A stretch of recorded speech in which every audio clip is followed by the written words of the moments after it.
আসসালামু আলাইকুম ওয়া রাহমাতুল্লাহি ওয়া বারাকাতুহু। আসলে আহ, অনেকে বলে আমি নাকি চরমোনাইয়ের দালাল।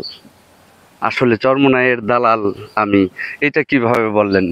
আপনি বুঝাতে চান যে আমি চরমোনাইয়ের কথা বলি? আরে চরমোনাইয়ের কথা আমি কেন বলি ভাই? ইসলামী আন্দোলন বাংলাদেশের কথা কেন বলি?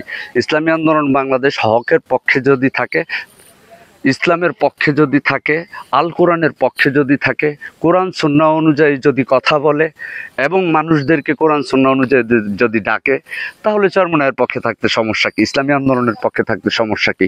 সমস্যা আমার আর আপনার কাছে সমস্যা। এখন আপনি আপনার চিন্তা নিয়ে থাকুন, আমাকে আমার চিন্তায় থাকতে দিন। তবে আমি আপনাকে যেই জিনিসটা বা যেই কথাটা বলবো, এটা হচ্ছে ইসলামের পক্ষে ভাই আপনাকেও থাকা উচিত, আল কোরআনের পক্ষে আপনাকেও থাকা উচিত, ইসলামী আন্দোলনের পক্ষে আপনাকেও থাকা উচিত। অর্থাৎ বর্তমান পরিস্থিতির দিকে আপনি একটু তাকিয়ে বা একটু লক্ষ্য করে দেখুন যে পৃথিবীর যে কোনো প্রান্তে, যে কোনো জায়গায় যদি অন্যায়, অত্যাচার, জুলুম, নির্যাতন হয়, বাংলার এক প্রান্ত থেকে প্রতিবাদী এক আওয়াজ, বিপ্লবী এক আওয়াজ উঠান পীর সাহেব হুজুর চরমোনাই। আর পীর সাহেব হুজুর চরমোনাই হকের পক্ষে ডাক দেয়, ইসলামের পক্ষে ডাক দেয়, আল কোরআনের পক্ষে ডাক দেয়, তাহলে ইসলামী আন্দোলনের পক্ষে থাকতে আপনার সমস্যাটা কোথায়? এটাই তো বুঝতে পারলাম না। আর যদি আমি আবার সেই পীর সাহেব হুজুরের পক্ষে, ইসলামী আন্দোলনের পক্ষে কথা বলি, ইসলামী আন্দোলনের দাওয়াত দেই, আল কোরআনের পক্ষে কথা বলি, ইসলামের পক্ষে কথা বলি, তখন কি আমি চরমোনাইয়ের দালাল হয়ে যাই? চরমোনাইয়ের দালাল আপনি আমাকে বলতে পারেন, কোনো সমস্যা নাই। চরমোনাই যদি হকের পক্ষে থাকে, ইসলামের পক্ষে থাকে, তাহলে ওই রকম চরমোনাইয়ের দালালি করতে আমি রাজি আছি, কোনো সমস্যা নাই।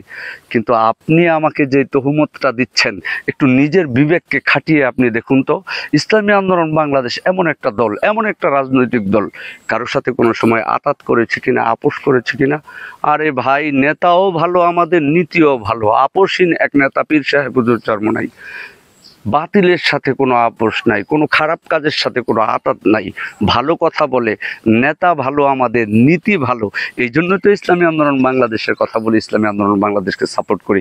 আপনাকেও বলি, বাংলাদেশের যে বর্তমান যে পরিস্থিতি চলছে, যেই অবস্থায় চলতেছে, এই অবস্থার প্রেক্ষিতে কোরআন সুন্নাহ ভিত্তিক ইসলামের পক্ষে, আল কোরআনের পক্ষে যদি পীর সাহেব হুজুর চরমোনাই ডাক দেয়, ওই আন্দোলনে আপনিও ঝাঁপিয়ে পড়ুন। দেখবেন আল্লাহ দুনিয়া এবং আখেরাত, ইহকাল এবং পরকালে কল্যাণ এবং কামিয়াবি দান করবেন।